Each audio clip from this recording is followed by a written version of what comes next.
King. I'm the Deputy Director at the Heart Sports Partnership.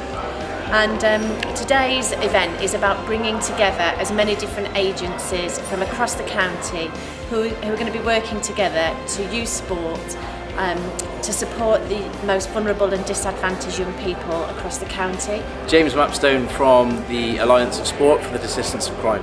It's been a pleasure to get involved today with the Sport Hearts Sport for Social Change Conference, talking about the power of sport. From personal journey, we've gone from using sport in the criminal justice system to setting up the Second Chance Project, and now with a national lead for sport across criminal justice. I'm Ben Clayton. Sport for me was massive. The power of it meant that it kept me focused in the fact that although I might not have stayed on track and became a professional rugby player like I thought I might have done, but it's meant that with the mistakes I've made, the kids that I work with now and that I try to interact with, it gives them something to look up to. So although my life wasn't set out that I was meant to be the big rugby player, I believe that my life was set out for the kids of now and what I can give to them and the sort of advice and help I can give them through sport, because kids don't understand a lot of stuff now, so it's having to show them. And sport is massive. Sport helps confidence, it helps with socialisation, which is massive because some people can't talk and can't mix with others. And when you leave school, the first thing you need to do is go and get a job, which is with other people and having a boss. So I find that sport it is so relevant to life that it gives the kids more of a real life aspect of what's going to happen when they leave school. I'm Robert Voss. I'm Her Majesty's Lord Lieutenant of Hertfordshire. And for me it's a great pleasure to be here, but also very important. I feel that sport is absolutely a vital part of not only social mobility but social life in total. And I don't think enough preference is given to sport as far as communities are concerned. So I would like to see, and I'm interested to learn, how that can be developed in Hertfordshire. I must also say I thought the last presentation by Ben, giving his story from the heart, was fantastic and very brave of him to do that. And I've learned an awful lot from what he had to say about how sport can enhance the life of an offender. Hello, my name is Rory Arnott. I'm a police inspector from Hertfordshire Constabulary.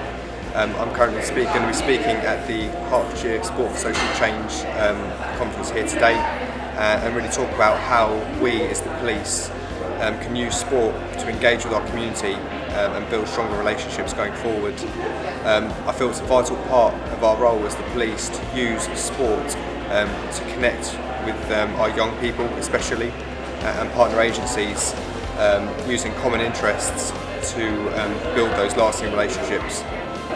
Hello, I'm Susie Harvey. I'm the High Sheriff of Hertfordshire, which means I'm in charge of law and order in the county. And one of the particular things that I've been looking at this year is the way young boys particularly get involved in knife crime. I think sport is a great way to utilise some of the energy that they might otherwise put into misbehaving on the streets. And we've heard this morning from Ben, who himself was pulled into a life of criminal activity, and although he spent some time in prison, sport has helped him sort his life out and hopefully get away from a life of crime.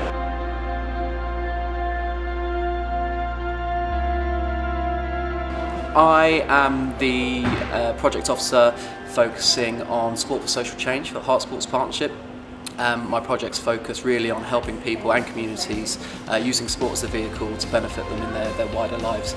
Sport has such vast power to affect people positively and communities alike, which we're seeing in both our heavily developed projects that are coming to the end of cycles, as well as ones that are really in their pilot phases, and the power that they're having to positively change people's lives for the better is fantastic, and it's really what we've gathered everyone here today for.